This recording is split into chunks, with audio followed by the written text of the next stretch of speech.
Padmavati panel ద్వారా నేను మీకు తెలియజేయడం ఏమనగా, మేము పట్టుదలతోటి 1782 మందితోటి పూర్తి స్థాయిలో ఎలక్షన్ జరగాలని కోరుకుంటున్నాము.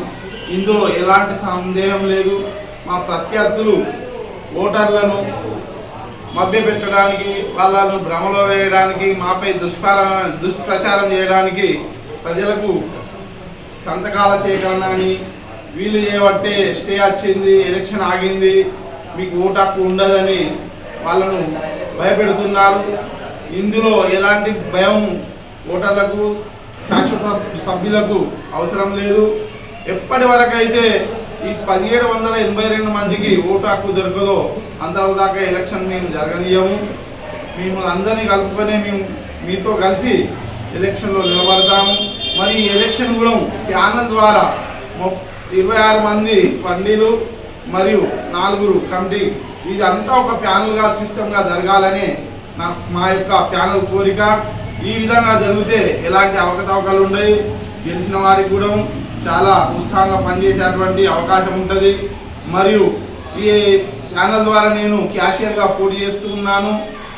నా యొక్క ఆధ్వర్యంలో సమాజంలో ఏ 25,000 30,000 ఖర్చు ఉన్నటువంటి పనికైనా ఒక టెండర్ను పిలిచి ఆ టెండర్ ద్వారా దాన్ని వేసి పని చేయిస్తాను. ఏ ఒక్క రూపాయి కూడా వృధా ఖర్చు కాకుండా ప్రతి రూపాయి వచ్చినటువంటిది సమాజం అభివృద్ధికి కృషి చేస్తానని నేను మీ అందరికీ తెలియజేస్తున్నాను. సార్, మీకు సోషల్ మీడియాలో ఆరోపణ పెడుతున్నారు, ఏమంటున్నారు సార్? ఆరోపణ పెడుతున్నారు, ఏమంటున్నారు? దేని గురించి మాపై ఆరోపణ చేస్తున్నారు?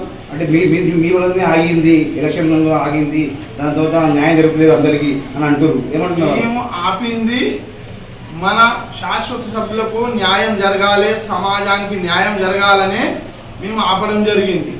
ఎందుకంటే వాళ్ళ ఆలోచన వేరు, చెప్పేది వేరు, వాళ్ళు చేసేది వేరు. మేము ఈ ఎలక్షన్లో గెలిచినట్టయితే వాళ్ళు 28వ తారీఖు నాడు మళ్ళీ మాపై అబండాలు వేసి ఎలక్షన్ చెల్లదని వాళ్ళు మా కమిటీని కూడా రద్దు చేసే అటువంటి అవకాశాలు ఉండే. కానీ ఇటువంటి పొరపాట్లు జరగద్దనే మేము హైకోర్టుకు వెళ్ళడం జరిగింది.